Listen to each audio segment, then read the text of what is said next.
Here we go.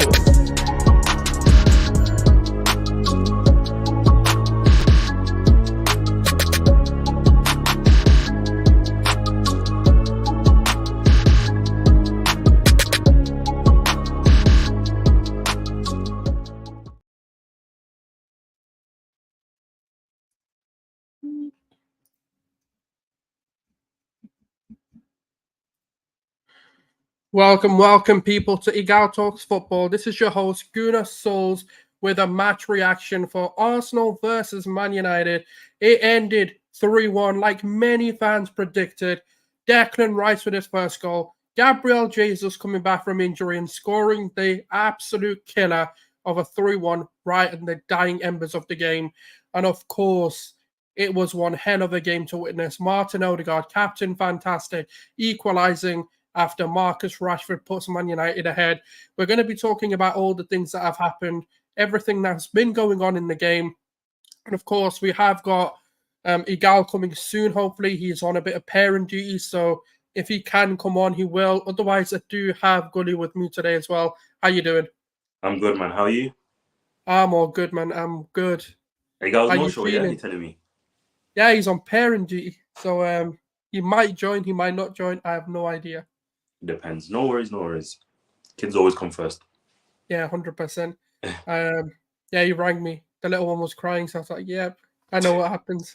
Let him deal with that. Yeah, man. First. How are you feeling about the game? Let's just have a little talk about it. I'm not gonna lie, man. I'm over the moon, to say the least.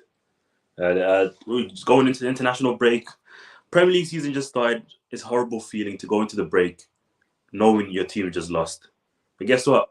That's not us, man. That's United and Chelsea fans. Exactly. I'm gassed about that. But yeah, man, I'm very happy. We'll later talking about in the game moments and how our thoughts in the game.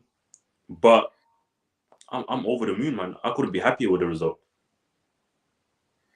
No, so yeah, kind of talking on the game as well, like, because a lot of things have come out of it. You know, Arteta's press conferences before the game, Arteta's press conferences after the game. You know, there was a lot being said, and especially around Kai Havertz. And I kind of wanted to get your thoughts on it because everyone knows I am a bit of a Havertz fanboy. I do like him. I think we need to give him time to kind of embed himself and actually find his feet. Now, don't get it twisted. I'm not saying his performance was scintillating or anything like that.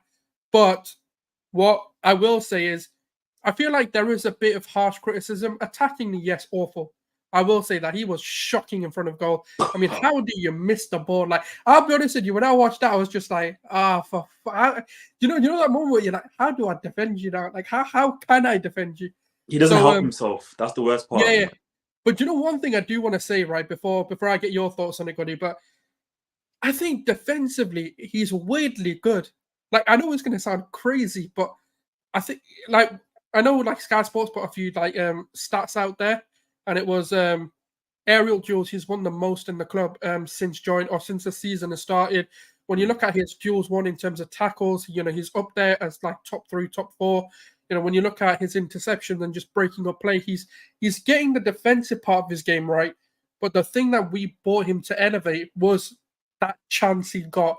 And I'm not gonna lie to you. I always say, look, he doesn't get enough opportunities, but that's golden. That's like, I don't care. You get one, you score that. I don't care who you are. You could be Saliba, you can be Aaron Ramsdale. It can fall to any player on that, but you can be Rob Holding for like a. You have got at least get it on target. At least hit the fucking ball firstly, but you know, get it on target. But what I want to do is, before I kind of go on a ramble, I want to get your thoughts on Kai Havertz's performance. What you think, and what are your thoughts about what Arteta said as well? It's like you said, man.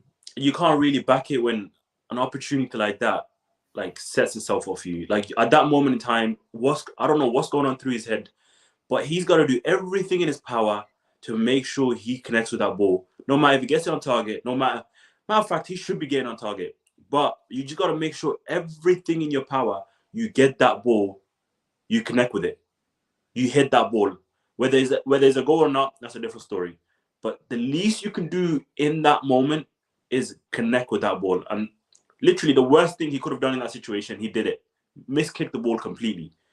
But like you said, Jules one and stuff like that.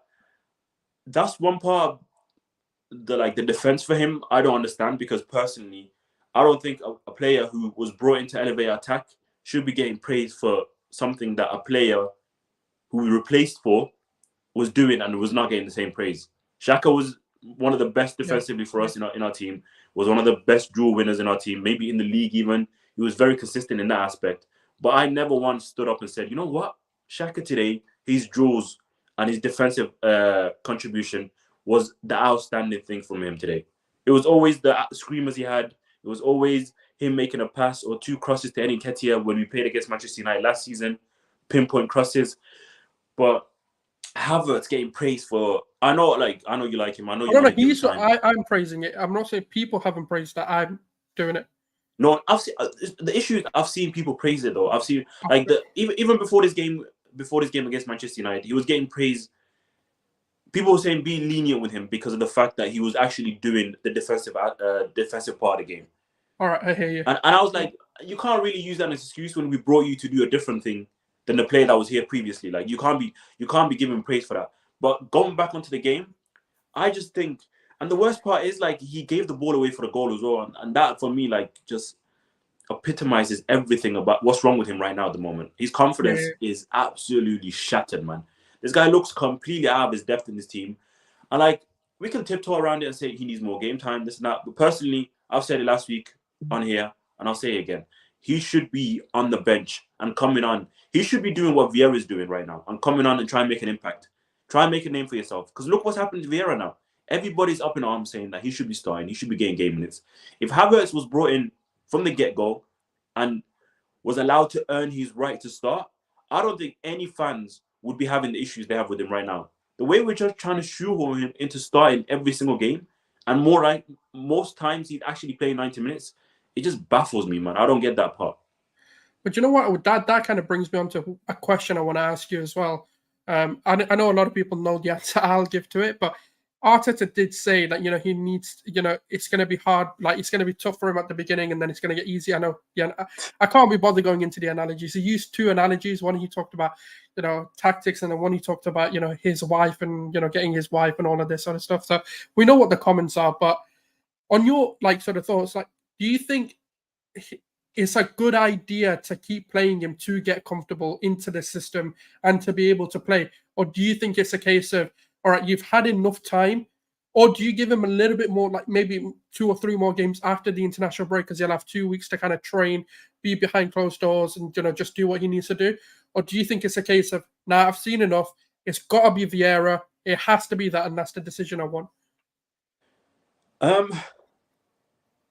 I think he has to be dropped, because you're talking about giving more time and stuff like that. And I've seen the analogy that Arteta put out. The more time he plays under him, the better he's gonna get. I get all of that. I understand. That's always the case for players that come in are new to the team and new to a system, new to the environment.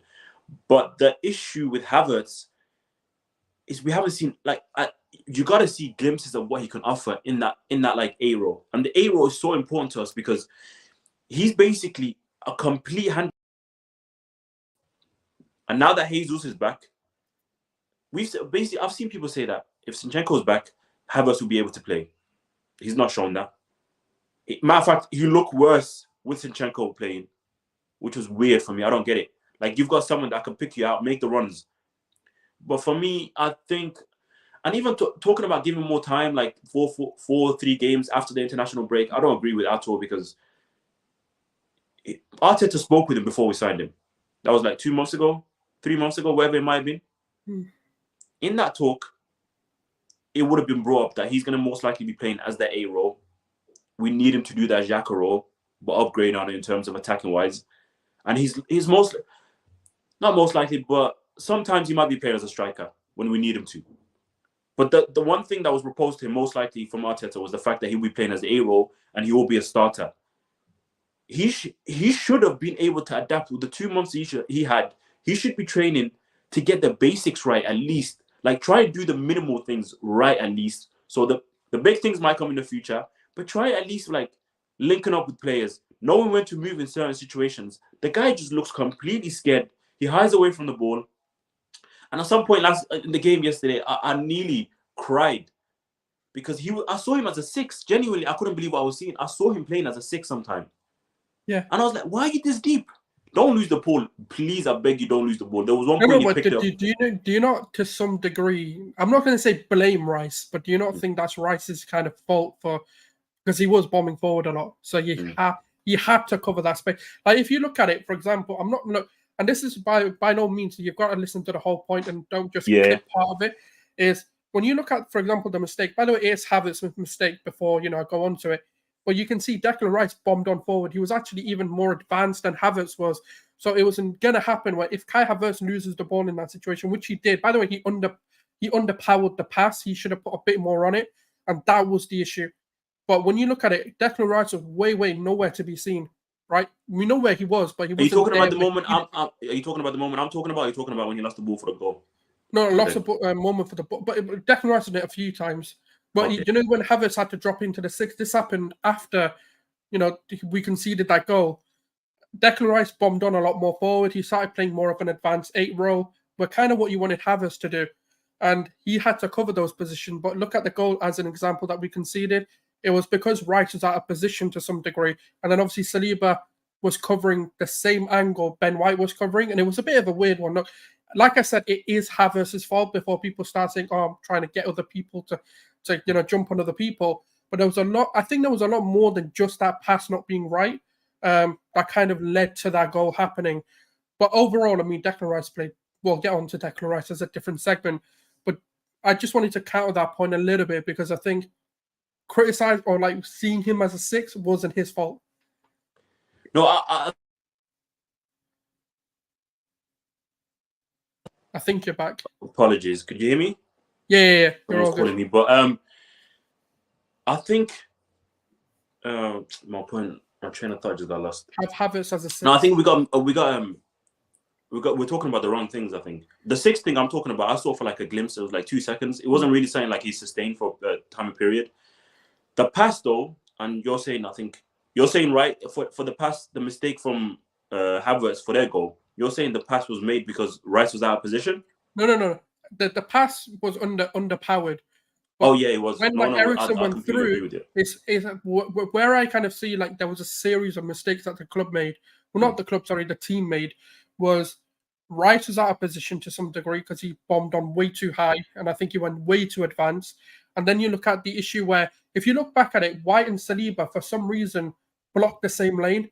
And I was like, what is Saliba doing? Like, because White's got him covered for that. You needed to shift yourself a little bit and try and cut the angle. So I'm not to take blame away from Havertz, but I'm just saying that there was a calamity of mistakes that then led to Arteta clearly instructing Havertz to be like, look, when Rice does that, you've got to drop in deep, you've got to cover, and we know how we play. We play a fluid formation, a fluid movement where each player covers for each player when they make a move. There's no like really static 6s or you've got to play the 6 and that's your role. No. If someone bombs forward, you cover that. Rice will cover the 8 if Havertz comes deep. Odegaard comes deep. One of the other players like Havertz will shift over. So we can see that movement in midfield coming. And that's one of the reasons why I think I want it to persist. I know it sounds wrong to say, and I know a lot of people can say, but his performances don't warrant him starting. But there seems to be a click coming. And I know it sounds crazy to say, but they're starting to understand each other a lot better and cover for each other a lot better. Because one of the reasons in the first 3 games I criticized the team heavily was they didn't seem to play as each other. Like, when like Ben White made a mistake, Saliba covered, Saliba makes a mistake, White covered, or Gabriel covered, or, someone would come in and cover for those mistakes and then come in and cheer each other on. This is the first time I've seen that. Not necessarily the hugging and the cheering and going like, yeah, but this is the first time Havertz dropped back. Odegaard came into the 6. Rice advanced when Havertz couldn't do it. For example, Eddie Nketiah was phenomenal. This is his best game in an Arsenal shirt. And I know he scored 2 last season, but my God, the guy was playing like Jesus everywhere. He loves everywhere. And like that's, I think, the big difference I've seen yesterday, where the fluidity of motion was back. Fair enough. Let's let Egal come in. How you guys doing? The little one's good, man. I had to run to Sainsbury's to go grab some formula or else they were going to close. So I had to go do that quickly. But guys, we just witnessed the reason why we watch football. That right there was an amazing game. in the sense it wasn't amazing that it took so long to score the goal, but it was an amazing game to watch because of the fact that the result went our way. We seen offside goals, we seen penalties chalked off, we seen late winners, we seen goals that were given and then not given. There was just so much in this game. Everything. And the fact that you got to witness it live, bro. Bro, I was all over the place. I couldn't Bro, believe you know the craziest thing about the game is I went from being fuming, I was pissed off, to I swear I cheered the house down. My voice is hurting, my throat's killing me right now. I'm having to drink water every 2 minutes. Yeah, and it is madness. Like even at work, they were like, "Yo, your voice sounds weird." I go, "Yeah, don't ask." Bro, I think that's everybody. After the game, if you check my vlog, me and the guy sitting next to me, Owen, we were so tired. It was just like, yo, what do you think of the game? That was amazing, but I'm exhausted. It was just like Energy drained. it was just like we went into battle and we at the end we won and we're just sitting there like victorious. It was amazing. But let's get into the game.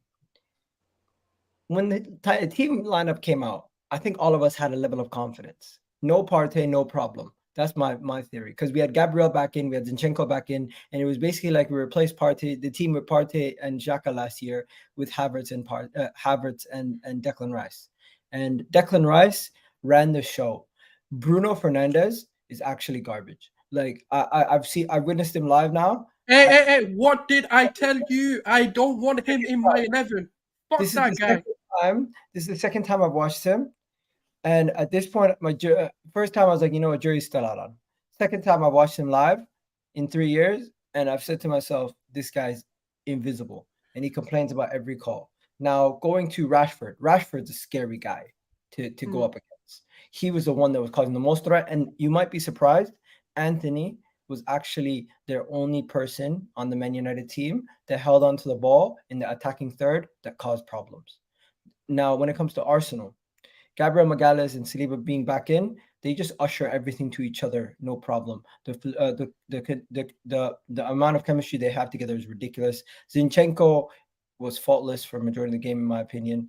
The goal was scored from the right side, but honestly, it was a moment where Kai Havertz lost the ball after he was having a really good game. I thought he lost the ball in your situation, and we conceded that goal. It was annoying to see. But hey, it is what it is. I seen his miss also. His miss was just like he miskicked it. Like that was weird. People are gonna troll him for it, but it wasn't like it was an open goal that he miskicked. Don't do that. No, Don't do don't do that. Don't do that. Let's be honest. That was bad. Be honest, bro. Be honest about how you feel, because in that moment, hey, the man's my client. Yeah. In that moment, I thought he got blocked. I couldn't fathom that he miskicked it. It looked like he got blocked. I couldn't fathom that he miskicked it. Bro, he had the opportunity to literally shut every doubter up and basically gain the confidence he's needed this whole time. Instead, he completely misses the ball. I don't understand, bro. It don't make sense. Bro, I'm just going to say this. Kai Havertz is going to continue to struggle until he gets that goal or that assist. But the reality is there's been so much damage done with his confidence at Chelsea that it's going to take a while to get him going again. We're just gonna have to. You know what it is though, like for a lot of people saying that starting Fabio Vieira. That's my point. Do you know what it is though? Like when he did miss it, he still didn't go into a shell as much as I thought he would. He still tried. He could have nearly won a penalty. I mean, he was kind of asking for it. I do think it was a bit of a dive, but yeah. You see, people don't like Havertz. People don't like Havertz, but the reality is, I thought he was having a good game. He was winning the balls back in the midfield. He was doing a good job until he misplaced the pass, the thing is, Kai Havertz is going to have 2 moments every game where people are going to pick on, and then there's going to be we're lucky that we won, or else he would have been the scapegoat. It's not scapegoating though. I don't think it's scapegoating when it's his mistake. It's the same as, like, for example, he lost the ball. He did it last game as well. This is the second time he's done it this season. And then miskicking the ball the way he did in like the most optimal position he can be in. Literally what we brought him to do. It be in those situations that Xhaka could have been. And he was perfectly placed in that situation. Yet he didn't deliver. So it's kind of wrong to say he would be scapegoated. I think he would have, rightly so, got what he deserved in that game if he got like criticized for it. Let me see if I can find the picture. because there's so much going on. I think he hides away from the ball a lot more than people think as well, man. I think he hides. I don't think he hides it on purpose. I think his confidence obviously plays a part in it, but he hides away in certain situations where he could be easily turned with a ball. He could easily make a forward pass, but instead he passes it back or sideways. As soon as the confidence comes up, maybe that starts to show Basel right now, man. What do you think about Arteta's analogy? He said to Havertz, he said things are hard at the beginning. When I met my wife, it was hard to conquer her to start at the start. There's nothing wrong with that, bro. There's nothing wrong with that. That is the perfect way. Go on, you go. That's a perfect analogy to use, right? Because what you've got to understand, right, is firstly, when Declan Rice, someone that we rate very highly, we paid £100 million for, came into the club and said, I have to relearn football. So when someone of that quality is coming in and saying, look, this is a different way to play, this is something I've never seen before, and that's the quality of Declan Rice. When you look at Chelsea are dog shit. We all say it, but we're not willing to admit that their coaches have been poor. They've not been coached. None of their players over the last 5-6 years have actually improved. Mount's actually regressed drastically, over the last 3 to 4 seasons. Kai Havertz, okay, the verdict's always been out on him whether he's actually ever been good. But the reality is when you look at him in Germany and look at him at Chelsea, you can clearly see there's been a lot of miscoaching happening there. And that's why I do think to some degree he needs to come out of the squad. And it is going to be a struggle because he's learning a style which requires high IQ. And the thing is, look, one thing I will give Havertz, I do see intelligence. I do see a player who does possess a good footballing brain. The problem is his brain and his feet aren't connecting at the moment. And somehow Arteta needs to get that out of him. He needs to coach him. And we've seen it. Look, Ben White, when he came in, criticised. Ramsdale, when he came in, criticised. Gabriel Magalhaes came in, bozo. People genuinely called the guy bozo for 2 seasons. When you look at the signing of Gabriel Jesus, for example, and Zinchenko, people were buying Man City rejects. But look at the transformation they've made. And the thing is, look, it could be a bit of hope. But if Havertz is being backed by Arteta this much, I've got to believe that he's seeing something that we're not seeing. Because he's seen it in other players. Like Ben Shite was a nickname for Ben White for a very long time. So I have to give him a little bit of leeway to try and make it work before I sit there and just completely write off the signing and go, it's a waste of money, it's a waste of time. But that's just how I feel. But Gully, by the way, I have a hot take. I have no sympathy for the Arsenal fans who left the game early. People are like, oh, I feel bad for the people who left early. Why? They left early for themselves. I've seen some people say that they're from different cities, so the train back was that's the only time they get it. I'm from a different city. My train back takes a certain time too. What are we talking about here? But their trains might not be coming at the same time. What if that was last train, last opportunity to go home? Bro, it was 6 in the afternoon. I know, but I'm saying there are certain cities that the trains stop or something. I'm pretty sure there are. There is no way that you have a means of transportation except for people who are going to catch a flight, because there are people who are catching flights. But if you're saying to me you're leaving the game early and you don't, I don't care what the reason is, as long as it's not something life-threatening or something family-related, right? If it's transportation, you should already know what time the game finishes. The game didn't go to extra time or anything like that. It's not a Champions League game. It's not a Tuesday, Wednesday night, because services and that time of the year is difficult. I'm also going about 2 hours. I'm going 2 hours further. I'm doing a 2-hour trip home myself immediately after the game. I'm not claustrophobic. I understand there's people who are claustrophobic. If you're claustrophobic or something like that, instead of leaving the game early, just stay later. I think the camera winning punt. I think having sympathy for people who leave the game early is not my thing. It's the same as having sympathy for somebody who creates their own problem and then later blames themselves. I understand. To be fair, I think people are just taking it out of proportion, because it was 95 minutes in, and the game was about to be called off 3 minutes after to be waved off. So it's not like they went 70th minute, 80th minute, or whatever it might have been, but they went 3 minutes, 4 minutes before, and people are acting like it was thousands of people or hundreds of people. When the camera panned to it, I think it was 6, 7 people, if that. Yeah, it wasn't a lot. It was 6, 7 people, and then people. That was the one camera angle they showed. It's not like they showed other exits as well, people walking this way and that way. It showed one specific angle, and there was 6, 7 people that were coming back. They were coming back as well. but they're obviously not going to be able to get him. But it was. I don't I'll think be it was as honest with big you, as people making it. I don't know what the transport in London is like, so I can't really comment. But like a few times I've been to a game, what I tend to do is just look at taking a later train. So I do think you can plan, but I mean, it's Man United. You don't want to leave early for this kind of game.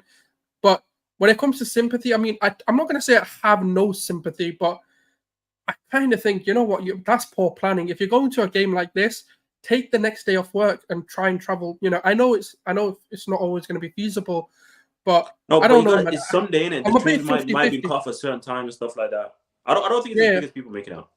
Yeah, you know what? Let's get back to the thing though. I wanted to talk about some talking points, right? So I'm gonna start posting pictures, and I'm gonna show you guys some pictures, and then we could talk about those players, because I feel like there are some key people we need to discuss. Now, we know who the first person is. Everyone knows who the first person is. We spent £100 million for a reason, and this is why you spend that £100 million. You get players who come into your squad and raise the levels, and this is what Declan Rice has done. He not only did he score a winner. This is what I think midfielders at Arsenal just like scoring against Manchester United, because Xhaka did it. Now you got his replacement doing it. Let's talk about Odegaard did it. Come on.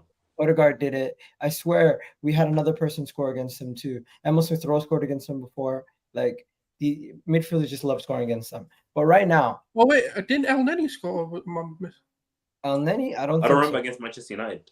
I don't think so. Or that might be someone else. But I'm just gonna say, Declan Rice, guys, £100 million. I have not seen one rival fan try to get onto him.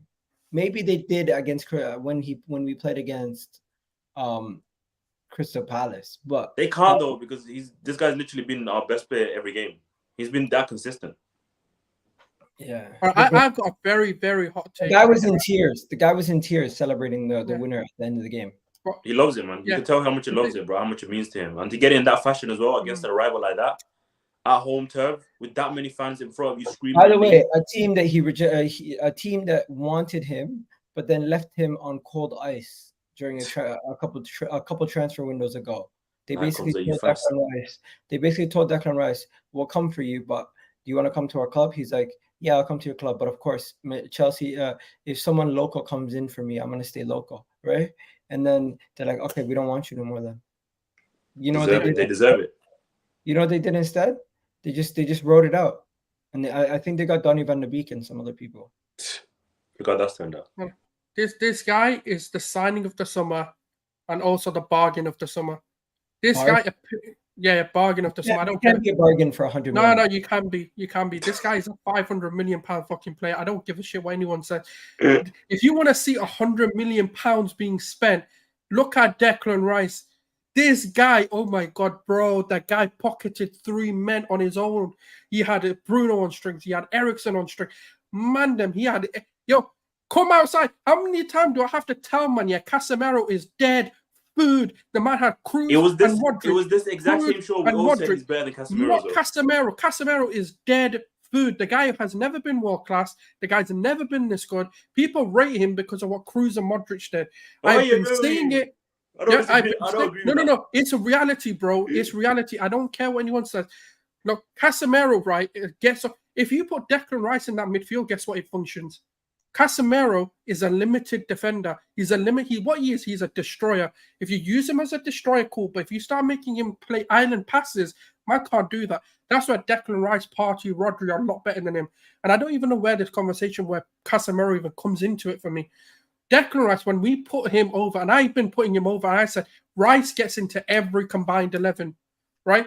People wanted to criticize that. When we said Declan Rice is better than Partey, people wanted to criticize that and say, we want the guy out of the club. He's been the best DM. He's been this, he's been that.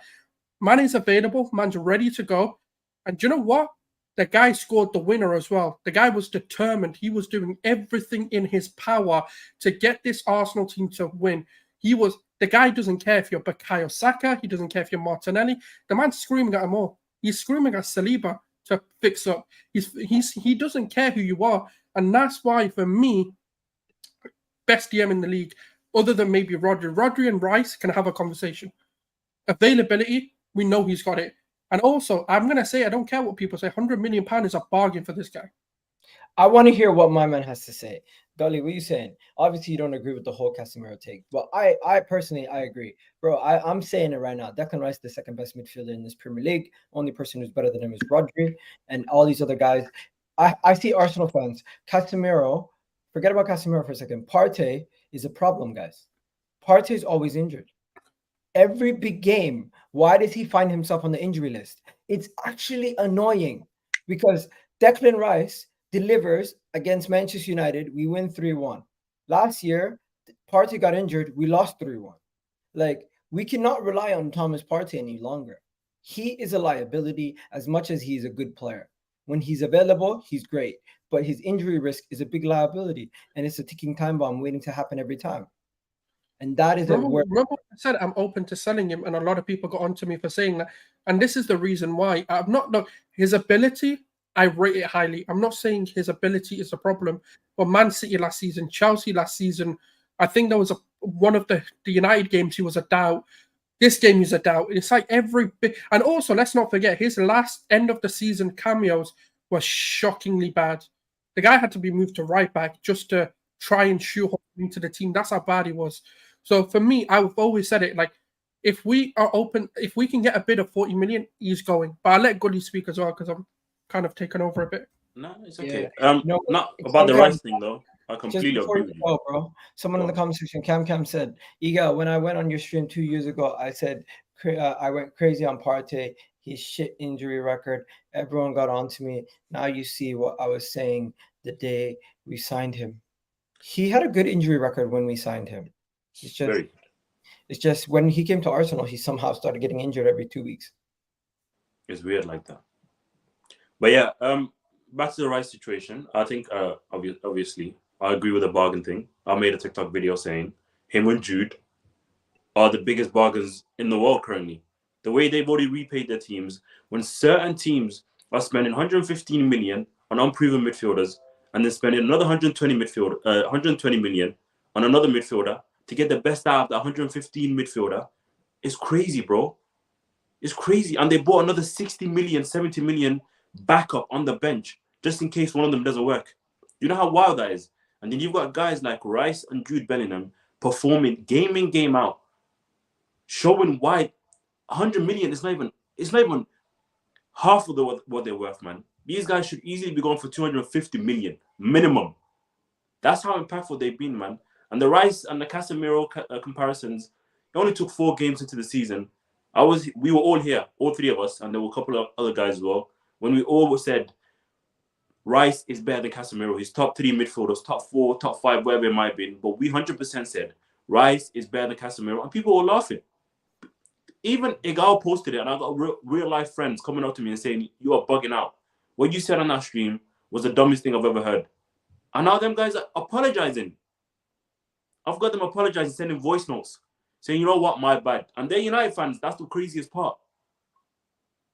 I want my flowers for saying Rice over Caicedo. Look, you guys, I said Martin Odegaard over James Maddison, and I said Rice over Caicedo. Sometimes, yeah, I can be right. I know I'm delusional. Don't get it twisted. I admit that to the fullest degrees. But when I say something, it tends to happen. And look at Deck. Oh, my God. I'm so happy. That's the first shirt. As soon as he signed, the day he signed, I got a Rice shirt. Genuinely, bro. This guy has been a joke of a player for the last, I think, 2021 or 2020, when I said I would 100% take him on Arsenal. Like, I wanted him at that point. You can even go through my old threes and stuff. All of us have probably at one point said that we want him. We've always wanted him. And the fact that he's here and he treats it like he's been a day one fan of the club means so much more than what we could have got from anyone else, man. His genuinely, the way he's come in and just completely taken in the environment around him and the impact he's already had and elevated us is ridiculous. Can we just be honest? There's no other man of the match. The man of the match is right here. Easily. Yeah, because everyone else was a bit meh, I'll be honest. By the way, some crazy news has just come out. Anthony has responded to the accusations. And for what he said. And for I was about to make a video on that, man. I haven't made it yet. Fabrizio Romano basically posted it. So it's like, I'm not going to lie to you guys. I don't really talk about Manchester United problems too much, but right now they're a mess. Their owners are staying. You got this Anthony problem. They just fixed the Greenwood issue. They have massive injury problems. Plus, they just lost to us. They have the Sancho Ten Hag beef. And on top of everything else, you have Anthony coming out with a statement today saying that out of respect to my family and friends, I feel obligated to speak out publicly about the false accusations. I've been a victim of from the beginning, and I handled this issue seriously with respect, proving to do clarification to the authorities. The police inquest is under cover of justice. Am I reading it right? Yeah, under cover of It's under cover of justice, and therefore I cannot make its content public. However, I can say with confidence that the accusations are false and that the evidence shown that I am innocent of the accusations made. A relationship with Mrs. Gabriella was wow, okay, that's a big word. Whatever that says, right? With verbal offences from both sides, but I never practiced any physical aggression. Every time, whether it's in testimony or interview, she presents it as a different version of the accusation. Thus, I came to deny the accusation made and inform that I remain at the full disposal of the Brazilian authorities to clarify what is needed. I trust the ongoing police investigation will reveal the truth. I personally am done with that. People saying I can't read, bro. I have a learning disability. Give me a break. Anyways. Who said that? Who said in the comments? Yeah. They're mocking it all like. Listen, it's true though. I do have a learning disability, so it's difficult sometimes. Enough about that. You guys know what's going on there. But let's get to some of this other stuff. I'm not going to talk about VAR because I feel like we could talk about VAR all day. There's another person we want to talk about. So the Arsenal lineup, we can talk about. Give me a sec. Before you go into these, one thing on the VAR situation. This exact same thing. No, we're going to talk about VAR. Okay, that's going to have its own segment. Touch on it. Yeah, that's going to have its own segment. So Odegaard, I feel like he doesn't really get a big section in this conversation. We're going to talk about him on the player ratings. Saliba doesn't really get a big section, but I think Gabriel being added back to the lineup deserves its own section. And also, by the way, you can tell he has veneers, right? Look at his teeth. Yeah. These Brazilians love that, man. They love whining it too much. Yeah. Anyway, I think Gabriel Magalhaes was an absolute genius today in what he did with the offside trap. We're gonna look at that in a second after we're done with him. But Mikel Arteta resetting the lineup to what it was basically last season, with Kai Havertz and Declan Rice basically implemented in, was what we were asking from the beginning. Now, is the lineup better without Partey? Be honest, guys. In these big games, I would still put, if he's fit enough, I would still start him over Havertz. It gives us the opportunity for Rice to do what he did in that game and go forward and actually have an impact and throw a goal. Do you think it was a thing where he went forward, or he just chested the ball down and struck it? No, I'm not talking about the goal entirely. I'm talking about other aspects. Like there was moments where he was on the left-hand side. I've seen Havertz drop as a 6 sometimes, and he was the one going forward. He was bombing down. He can do the job, but he doesn't have the license to do it. So the fact that he's showing that he can do it, his IQ is off the charts, man. The fact that this guy can change in the game within seconds of being an 8 and a 6 like that and know when to go and when to drop back is an unbelievable levels, man. But yeah, I think when Partey does come back and if he's fit enough in the big games against City, for example, against Liverpool, Partey should be saying Rice as an 8. It would be perfect in my opinion. Now, with the changes that he made to the substitution, with the changes that he made it to the lineup, I just wanted to point out Gabriel Magalhaes was integral in this win. So was Zinchenko. The elephant in the room, of course, is Kai Havertz, right? My thing is Fabio Vieira has been such a good impact sub off the bench, and Mikel Arteta, by the way, all his substitutes played really well. Like I'm sure you guys all seen the Reece Nelson cameo. Gabriel, Gabriel Jesus scored a goal. Tomiyasu was good defensively. Fabio Vieira got an assist, and Jorginho just helped keep possession and close out the game. As for Manchester United, 2 of their guys conceded goals, and Garnacho, he got a goal disallowed because he was offside, and Rasmus Højlund was okay, but I don't know if we can really judge him based off that. So just going to show you, our substitutes all made an impact.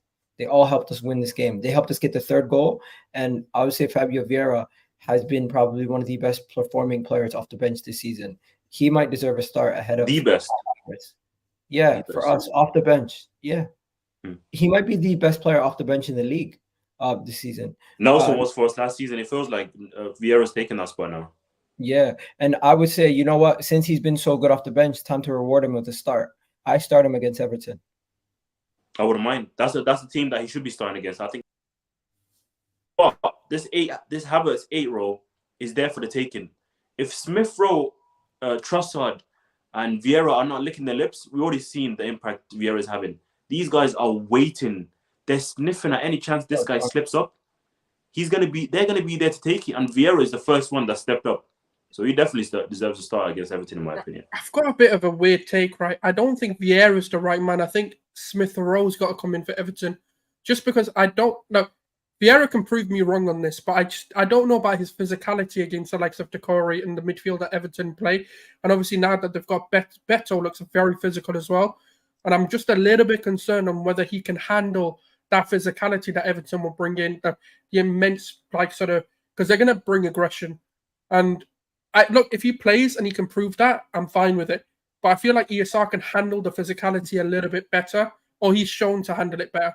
But yeah, that's the only thing I wanted to add. I think, guys, I'm gonna have to move on because we're running short on time. All right, so. Go on. Let's get into the refereeing decision. So we've spoken about Gabriel Magalhaes. We spoke about the bench, Fabio Vieira. We spoke about Declan Rice. Now, another big portion of this whole game is, of course, the refereeing decisions. Guys, we've seen it. Everyone's seen it. You guys all seen it. It's basically taken over all of socials. The Manchester United fans are crying. Ten Hag is the biggest crybaby out of all of them. And people say Arteta's a crybaby. I'll tell you this. Arteta holds himself accountable first. Yes, he will talk about refereeing decisions, but in a vacuum. Ten Hag will completely avoid blame of himself, throw players under the bus, divulge himself of any blame or criticism at all. Now, who are you to divulge yourself of all blame? People saying talk about Ramsdale. Ramsdale didn't do anything wrong, bro. I don't know what you're talking about. He made a couple of good saves, though. Yeah. So I got these decisions here. So I didn't put up the Saka and Eddie Nketiah ones for a reason. We'll talk about those later. These three are the ones that Ten Hag spoke about. He spoke about, and I made this, by the way. He spoke about the VR decision to overturn the goal because it was offside. I think Gabriel Magalhaes' IQ needs to be celebrated for that. The penalty on a decision on Havertz, I personally didn't think it was a penalty, but and they didn't give it. So there you go. The Rasmus Højlund one on Gabriel, same thing. If you're not going to give this as a penalty, you can no way you're going to give the Rasmus Højlund one, which was even less contact, where Højlund was the one who ran into Gabriel. And they had the audacity to say Gabriel Magalhaes holding his stance and having his arms out wide was interfering with Johnny Evans' ability to block the shot. In open play, that's what people do. What about the other two players? Yeah, this is not a set piece. Are they okay? This is open play. They're trying to say Gabriel Magalhaes fouled Johnny Evans, hence why the goal went in. Are they dumb? There's no logic behind that. Now, before we go any further, let's start with this one. What do you guys think about the offside? It's offside. I mean, there's nothing to talk about. The lines have been drawn. They've given it offside. If they hadn't drawn the lines, then yes, we can have a conversation. I'm so happy this happened, though. I'm over the moon this happened. Because this shows you justice and whatever you want to call it always comes back. Yeah? Because this exact same situation occurred last season where the goal was chalked off at the start of the game so early on at their ground. Was it? I think it was their ground where we lost. It was the opening goal from Martinelli. Martinelli scored. It was a very soft foul was given to them. And matter of fact, to make matters worse, the referee after that game came out and said, you know what? It was a wrong decision. It wasn't a foul. These guys don't even have a referee coming. They've actually got referees coming out and being against them and saying it was clearly offside. The lines that were drawn showing that they were offside or he was offside. But these guys want to complain. We didn't even complain this hard. And Arsenal fans are right. We made the wrong decision here. So these I mean, United fans need to the calm it down, lines bro. have been drawn. I really don't know what the conversation is. Now, if you want to criticize that the lines are bent or whatever, I mean, that's a different conversation. But for me, that's just how they're going to get drawn. It's Okay, just talking. so I'm just going to talk about the next one now. Now, the next one is pretty straightforward for me also, but Manchester United fans, of course, and Ten Hag, they're going to complain about it. Now, I'm shocked that people are having such a conversation about the Rasmus Højlund on Gabriel on Rasmus Højlund, because I didn't feel like that was a foul. Did you guys think that was a foul? Shoulder to shoulder. That's how you can test a ball. That's two physical players going for it, shoulder to shoulder. I don't know what the penalty shot's about. What about this? Is this a red card? No, Is this one's so funny because if you look at the game, if you watch it and don't look at the picture, Dano's the one who dragged him down. Guess who got the foul? Arsenal's free kick. First, it shouldn't have even been a yellow card. Like, what's he meant to do? It was going to be a yellow card because he studded him. But the reality is, look at Dalot. He's all over him. What do you want him to do when the guy's all over him? That's a joke, man. No, but that's the reason why I say I don't even know why it's a yellow card. Like, what's he supposed to do? Fall gracefully? It's the yellow card because of that. Yeah, but what's he meant to do? Fall gracefully? No, he was going for the ball there. That's what I think happened. But he got the foul already. Yeah, we got the free kick. It was correctly given as a yellow, but people are going to say it's a red. How about the Lindelof kicking Eddie Nketiah's head was more of a red than that situation there, man. I don't know. Yeah, exactly. But they're not going to talk about that. They're weirdos, man. Bro, this is what happens, man. They just complain about every little thing. They're little kids, man. These United fans, they're the worst when it comes to complaining because they're always used to getting their way with Vergi time, with extra time. The referees being paid under the table by Vergi and his era and dominating that era just by paying off referees. And now that's going against them. They don't know how to deal with it. Bro, I don't think Eddie's head kick was the worst. You know, the first yellow he got was for a scissor where he took him out using and almost like took out his ankles. I haven't seen that. Who took him out? Lindelof. He took him out when he went through, when he was basically through and goal. He took him out twice. So there's this one here. There's where he hit where it was the head kick, right? That was. Oh yeah. This is when he was going to be 1-on-1 with Onana if he missed the ball completely.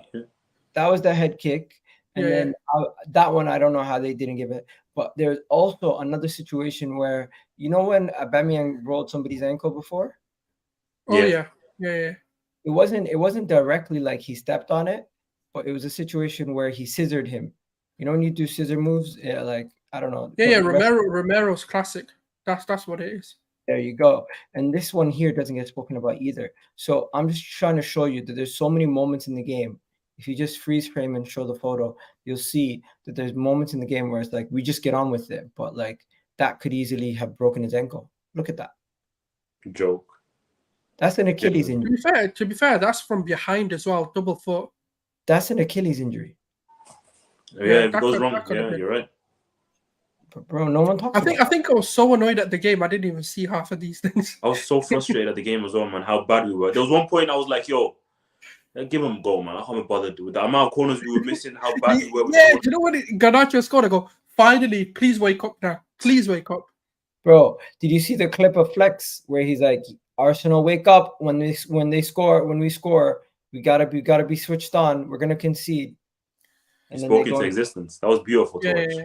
And then they concede, and then he's like, "Oh fuck off, Flex." Bro, even in that moment, I went from being like swearing at my TV, swearing inside, like cussing all these players out, to like just elated. I was like, You gotta watch if you haven't watched my match day vlog, from Garnacho's goal to what do you call it? The goal being disallowed to us scoring the goal was like in a span of like 2 minutes. In my thing, if you just go to those 2 minutes, that is the whole game right there. The ups and downs, the roller coaster. This is what I can't do watch along. I'll genuinely get cancelled. Let's go to this now. I know watch alongs are crazy. Ramsdale, 7 out of 10. What you guys saying? Yeah, he did nothing wrong. 7.57. Yeah, we keep it moving. I thought Ramsdale didn't have much of a game. If there's anyone in the comments who wants to jump in and give their thoughts, Sulz, you can see it. Just let me know what they're saying. Yeah, sweet. Ben White, bro, he didn't do nothing wrong. Even for the goal, I didn't really blame him. If I'm gonna give him a half a mark less, maybe. I think I would say 6. 6? Because I think Rashford did have a little bit of his way with him, not as much as normally, but I don't think he did as much as I know as much as he could do defensively. Like, it feels like a weird one because it feels like Rashford, he's got his number more or less most of the time. I agree. But I feel like for the goal, Ben White was better positioned, and it was more Saliba that I criticised for the positioning anyway. I agree with you. I agree with you on that point as well. So 6.5? Yeah. What are you saying? I would say 6. I would say 6.5. It's not 1 point. It's not half a point less than Randall. To be fair, that right side was meaty. I can't lie. Yeah. That whole right side was not great. I would say 6. Saka was poor also. Yeah. I thought Saliba was outstanding. I'm gonna give him a 7 or 7.5. 7.5, nearly 8. Yeah, I think he didn't put a foot wrong. Apart from the goal, you said like Gabriel gets an 8. Yep. Yeah, he was definitely the best defender. One of the best players on the pitch, absolutely outstanding, and the IQ to see everyone gets to see how smart he is for what he did, just leaning back to let Garnacho be offside, amazing, holding his run and holding that offside trap. In the future, when they change the rules, it's going to be difficult to do that though. You got Zinchenko, didn't really notice him in the game. Is that a good thing or a bad thing? No. That's very harsh. He was running the show with Declan Rice, in my opinion. He kept the tempo going. First game start, by the way. Understand? First half he was on the other side of the pitch. Second half, when he was on my side of the pitch, I didn't really notice him. But the thing is, you can't forget this is first start back from injury, so you can't really be too harsh on him. Actually, what am I talking about? Did he start on the what side was he?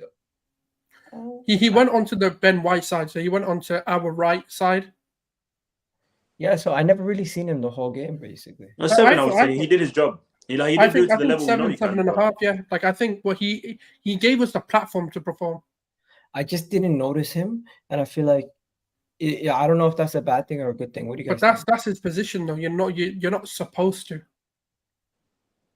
Okay. But also, when you look at the Martinelli move where Martin Odegaard scored, it was Zinchenko that made it happen. 7? Yeah, you're right. Yeah, 7. I would say 7. Yeah. Oh yeah, first goal was all involving him too. 7's fair. He influenced the game, but should we leave Declan Rice to the end? 9, best player in the pitch, man of the match, best midfielder in the pitch, best player in the pitch, most influential. Everything around him, and also Arsenal. If we have a break and accelerator, he's the clutch. Yeah, I agree. Spartan, yeah, 9. Okay, no debate. No debate there. Havertz, I'm giving him a 3. 5.5. What 3. Egal, take it off. Egal, take it off right now, please. 5.5. Bro. Can I be honest with you? Yeah, before everyone loses their head, there's 2 players I'm gonna go very, very harsh on. One of them is Havertz. I know the other one, but I said 5. Are you okay? You think he had an alright game? 5 is not an average game. I'm not. No. Everyone knows I stand Havertz, and I'm telling people to be patient. But in this game alone, the guy was awful. Let's just be real about it, right? I'd give him a 3.5. That's the highest I can give him. I would say 2, but go on. Let's go for 3. Let's meet halfway. I'm not involved. So 3? 3, yes. I said 5. Yeah. The only reason I'll do that is because they gave a 5.5 just like me. Oh man, they're it doesn't matter what others are giving him. We're talking. Okay. He missed a chance. And Martin Odegaard. Martin Odegaard gets 7.5. He scored 5. No. What? I disagree. I don't think he was that good. No, but he did the job. This is not my harsh one. This is not my other harsh one, by the way. But for me, other than the goal, I don't think he did enough. Bro, we don't understand. We don't pick up our intensity if it wasn't for him. You're right. Yeah, I get he scored. I'm not saying. You know what he was? He was? Every time they were in a tough situation, they passed the ball to him. Well, he was a trigger as well for our press, man. He was the one that was making it happen. Actually, he wasn't even the trigger. He was the only one pressing. Fair enough. Okay, I'll give him something I can see. Plus, bro, he didn't need to do anything crazy this game, but he did what he needed to do in that role for us to play well. That's fair. Oh, no, I can see. Maybe I was being a bit. They even agree with me. I don't know if that's a good thing or bad. Okay. Who agrees with you? Wait, Gully. Just before you go. Who do you think I was going to be harsher? Saka, I knew it was Saka. I knew it was going to be Saka. I'm giving Saka a 1. Oh That's my crazy. God. Do you know what the crazy thing is? Man, I've been getting pelted, yeah. So I said on the terrace, yeah, or after the match, that for me, Saka needs to step up. He's been awful in the opening 4 games. He hasn't been to the standards. And the thing is, like for me, do you know what it is? If we're going to put him on that status of, being the best young player in the world, the pressure's got to be on him. He has to perform. The thing is, if he had this as a bad game, I'll be fine. Because it'll be three good performances, 1 bad performance. But the reality is it's been 4 subpar performances. 1 is a bit too harsh, but fair enough. I don't agree with you because every single game he's created the most chances. He created 5 chances in this game, 3 in the last one, I think 3 before that, and then 1 before that. I think we just got used to him to being the main man. Electric. I know, but 1 is too harsh. Also, I'm going to be honest with you. That chance he got should have buried it. Yep, 100%. I agree with you there. Well, he's our fullback. But one is too harsh. You got to win an assist. The only good corner in the whole game. I don't agree with the 1. I think he gets a bit higher. I think Havertz was the worst. I'll give Saka like a 4. 5. I would say 5 for Saka because he's not he was best, but he was average. That was an average performance from his point of view. Plus, he did get the only good corner in the whole game, and it was an assist. Let's not be too crazy about it. Bro, you want to know something? The guy he didn't beat Dalo once. The guy did good on the corner, but guess what? Martinelli's corners have been shocking the whole day, annoying the life out of me. Martinelli's corners were so pissed. When I was reacting to it, wallahi, when we got the last corner, and I said, please just give him the ball back. Let's give him a goal kick because I don't even want a corner at this point. No. I was the opposite. I go, this is where we score. Nah, bro, I was so this weird feeling. I was like, so pissed off with the corners. I was like, you know what? Give him the goal kick because we have not put 1 good corner in from the 12 we had. You want to know what I was saying? I was saying now that Johnny Evans and Harry Maguire are on the pitch, we're going to score 100%. Why? Oh, from the corner, you mean, or in general? No. It's Maguire and Evans, and we're just going to score. Maguire and Evans on a corner. That's hilarious, man. Bro, we were complaining about holding, but God, those 2 on the pitch, I would have been pissed. Imagine we were complaining about Cedric and Holding. Wallahi, I would rather have Cedric and Holding over Maguire. I'm not gonna go too far to say I'd rather have Holding, but it's just crazy. They might be on the same level, man. Bro, how does Harry Maguire start for England? Still makes no sense. He's good for England. That's so the we go 5. Anyone said anything in the comments for Saka? 5. So yeah, people are saying 5. Well, 1 person. Yeah, 2 people said 5. Okay, Martinelli gets lower than Saka? No. Oh, no. I thought Martinelli was one of our better players. I thought Martinelli could never actually beat Aaron Wan-Bissaka and just kept getting us corners. He didn't need to though. But it's Wan-Bissaka. Look, 1-on-1 defending. Wan-Bissaka is one of the best in the league, and I'm talking even to centre backs right now. I'm not even talking just full backs. I know. So the fact is, Martinelli actually got the better of him in some moments. Whereas when you look at Bukayo Saka as an example, couldn't get the better of Dalo at all, and Dalo is awful. No, but to be fair to Saka, Dalo is on his strong foot, so it's so much easier to cut the inside out. So much. I get that point, but Dalo as a player is just crap though. So what you guys say, but he did well that game. 1 second. I rate Martinelli and I think he did okay, but I just didn't like the fact I think he was better than Saka. I think his corners pissed me off a lot. The corners are so bad. Yeah, but then giving Saka, you wanted to give him a 1, so fair enough. I get you. No, I think Martinelli's a 6 or 6.5. I don't think he was bad, but he wasn't great either. But then again, like, look at the goal. The goal I'm came willing from him. to give him a 6. I'm willing to give him a 6. Wait. The goal came from him. Like, the pass was straight to him. He flicked it on with no look pass. The 1-2 again with Eddie Nketiah. You know what, bro? I'm just so frustrated with the friggin' second half of his game where we just kept not beating the first man on corners. Fair enough. No. That would piss me off as well. But I think people are over complaining about him because I don't think he has as bad as a game people are making. Bro, you know what? You're right, and I'll correct myself. Maybe 1 is maybe what do you call it? 5 is way too low for him, but I'm willing to give him a 6. I think that's fair. 6 or 6.5, I'm happy with. Yeah. I think Eddie should get more than that though. I think Eddie was solid. You put the music on, bro. Put the music on. Eddie's in the room. Once again, Eddie Nketiah was frustrating because there were moments where you seen that his passing wasn't up to scratch to the level of what we need. but the rest of his game, where his work rate, everything else was amazing. But just that final pass sometimes is tough for him because he couldn't do. You know how some like Jesus, he would be able to pass the ball from the right flank to the left of Martinelli in a wide open position between two players. Eddie can't do that. But we've got to understand Eddie is a backup. Jesus is class. No, but Eddie is a serviceable backup. He's a good backup. Yeah. So I judge him on that basis. I think he did his job, more than his job actually. He was very good today. Yesterday, not today. Big up, my guy. Let's go to 7, and then now the bench. Can I just be honest? Nobody on the bench gets below a 6. Jesus gets a 7. Fabio Vieira gets a 7.5. I'm inclined to give Jesus an 8. You know, I'm willing to give him an 8. Tomiyasu gets a 6. No. Tommy gets a 7. You know that Jesus goal doesn't happen without Tomiyasu. Go back to Jesus. Solely based on the way he slept that guy and the finish, give him an 8, bro. Give him an 8 right now. An 8, bro. He was cold. The man sent Diego Dalla into a meme.